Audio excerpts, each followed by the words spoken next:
plaintiff, Cassandra Robleski, says after she separated from her boyfriend, she rented a room in the defendant's home. Cassandra claims after her money came up missing, the defendant kicked her out, and she's suing him for a loan. Defendant James Mitchell says Cassandra moved in because she was trying to escape her abusive boyfriend, who was with Cassandra in court. And it wasn't long before she tried to have a threesome with James and his boyfriend. All rise. This court is now in session. The Honorable Judge Greg Mathis presiding. You may now be seated. Start with you. March of this year, me and my boyfriend Aaron were having some issues, so we decided to separate, live separate, and Were you all still going together while living separate? Yes. Mm-hmm. So I posted on Facebook, the yard sale sites, that I was looking for a room to rent because it was just gonna be me, and James answered my. Hey, you're talking so carefully. You moved in with another man 10 days after you broke up with your boyfriend. It was. Well, that's why you're talking so carefully. Let me say it right here because he's back here. And let me make sure the story I thought of, that I can recall it and say it correctly. Because one word off and he's leaving the courtroom. So resume with your careful testimony. He messaged me on Facebook saying, I have a room for rent. I rent out rooms to people. And we talked and discussed payment and everything. And so I moved in. Moved in when? March 18th.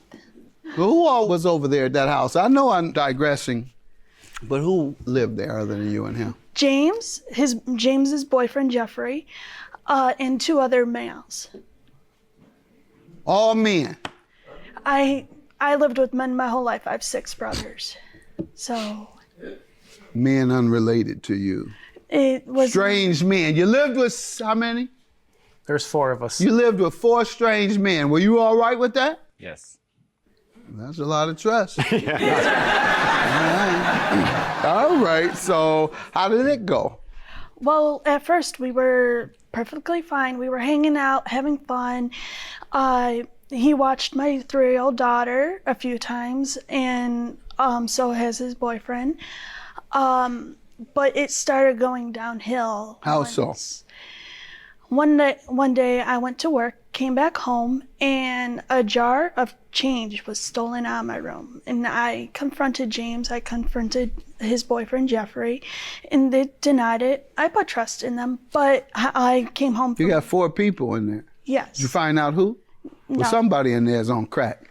Yeah. Go ahead. To take the baby's change, say on crack, somebody. Is it you? No, Your Honor. Go ahead, you give me some background. So in March, she needed a room because she's was in a very abusive relationship with this guy. I talked to her. She played off the sweet and innocent little, After she moved in, let me tell you, the world changed. She came downstairs one day, dressed in a t-shirt and panties with this multicolored wig on her head, trying to seduce my boyfriend and I into a threesome. Your Honor, wasn't gonna happen. That was one of the thoughts that passed my mind when she started telling me. She wanted an orgy. That a threesome is 3 people. 4, when you get up to 4, that's an orgy. She wanted something. Do you want an orgy or a threesome? Neither, I'm sorry. Why They're not come my down type. there with your wig on, multicolored? I do have a wig. Your Honor. Multicolored? Yes. You ever seen it? No. You ain't never seen it. Why you didn't show your own man? You show these 4 men that. Go ahead, sir. You know, Keep Your Honor, going, the keep entire going. time she lived there, she had a revolving door of men in and out of my house. No, I don't believe He's that. caught part. her I don't more than believe once. that. I don't believe that. I'm not going to get all her in the that time. type of trouble. I'm having fun with y'all. I'm not going to get her in that type of situation. You want to stand up, sir? Maybe you want to weigh in on some of this. State your name. My name is Aaron Caleb. All right. Do you believe she had men going in and out? I do not. All right. All Now, I don't lies. either. Did you? Do you believe you did? No, I'm You don't sorry. believe You're not. you did? Oh. Is it possible? No, 100% no. Okay. All right, sir, I just don't believe you. I'm not going to mess up these folks' relationship. How was the rooming situation with her, other than what you alleged, all these sexual innuendos? It was fine. She would come down, she would hang out with us. I mean, everything was. All right, I'm getting this scenario in my head again. I'm sorry. But her asking y'all. So, she know you and your partner are gay. Yes. So she comes to two gay guys and says, hey, y'all want to have a threesome knowing that you all are gay. Were you shocked? Very, very shocked. What did you say exactly? We're not into that type of thing. What did they say to you? I don't know because it never happened. I almost had you. All right, and why did she move out, in your opinion? Because he caught her with many men. He moved her stuff out while I was at work. Why'd you move, ma'am? Because they kicked me out, Your Honor. Why did they say they were kicking you out? Because one day I came home from work and my door was unlocked. Now, the only people who have a key is myself, Aaron, and James. And there was over $100 missing out of my room for our rent. So I talked to James, I talked to Jeffrey. This is separate from the change. Yes. So you got a crackhead in there, sir. The loan you're suing for is for what? They said that they totaled their car and they said that they would like to purchase a new one. They asked me for $1,400. I said I could give you the $1,000. I have $1,000. And they're like, okay. I said, but I would like it back before June because I would like to take my family on vacation. They're like, okay, no problem. I'll give it back to you once our insurance check came through. I'm like, okay. Months came by. Do you have the money yet? No, I am sorry, we do not. We'll have it next month. Okay. Do you have the money now? No, I'm sorry. When was the last time you asked?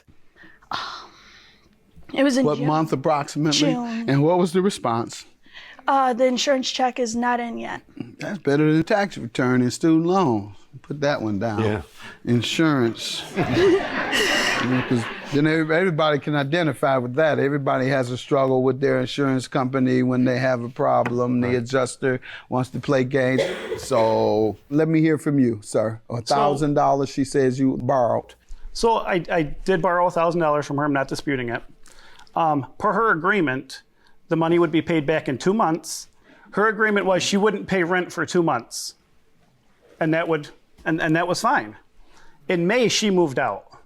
While I was at work, I to this day, I don't know. They did it when nobody was home. No notice, obviously. No notice at all. I didn't know until I got home the next day and saw her bedroom door open and noticed that there was nothing in the bedroom. She never said to you anything about $100 missing. She did, and I told her if she's missing stuff out of her room to call the police because she has a padlock on her How door. long after that did she move? 3 weeks. 3 weeks later she Yes. moved. How much longer did you stay after discovering $100 was missing? I would say about a week. Half a week. week. So your defense is on the $1,000 as that she owes for 1 month. Therefore, you shouldn't have to pay $500 of it. Well, and then after we noticed that she had moved out, we went in to clean the room because it was destroyed, and we noticed a bed bug. So I've paid over $1,200 to have my house fumigated. So I don't think I owe her anything. How can you attribute it to her if you got 4 or 5 guys living in there? It was only found in one room. My house is very clean, Your Honor. Any communications you all have or evidence that you can show me today? I have. Because you're saying that you had to have the bed bugs cleaned and the other things that cost monies, and therefore you should be able to deduct it from the loan. First of all, that's a counterclaim. That isn't a defense to a loan. A defense to a loan is, we had an agreement, and this is why I broke the agreement. The bed bugs, that's a separate case. You have to prove it. That's your counterclaim. This is the plaintiff. Hey, I have a question for you. When will you be able to pay me back when I loan out the money? As soon as I get the check from the dealership that's totaling out my car. This is April 13th. She says, oh, okay, just wondering, just not trying to get messed over, but I've been messed over with helping people a lot lately. This isn't showing anywhere where he refused to pay the particular amount, because you're saying today you owe $500. Correct. So when he talks about repaying, he could be referring to the $500 that he is admitting to today. He told me that he was not going to pay me because I moved out, and just because he was not going to pay me, and that he was going to call CPS on me, that he was just going on a rant. And I'm like, okay, well, I'll see you in court. And he's like, okay. I'm going to grant her judgment, sir, because your defense that she destroyed your property is unrelated. If you had received a deposit from her and say that she destroyed your property, you would be able to keep the deposit if you did a walkthrough. Sure. At the end, and you point out the damage between the two of you.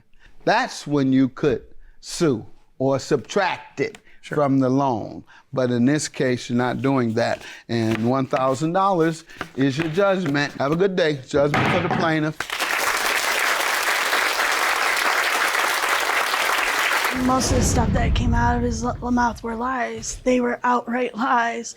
Yeah. Anybody who knows me knows that I will not walk out in panties. I have no interest in gay men. I am not being abused by anyone. She claims that he's beat her many times. She's broke up with him many times. If she chooses to stay with him over it, Lies. oh well. You can't tell nothing true, so can you? Right?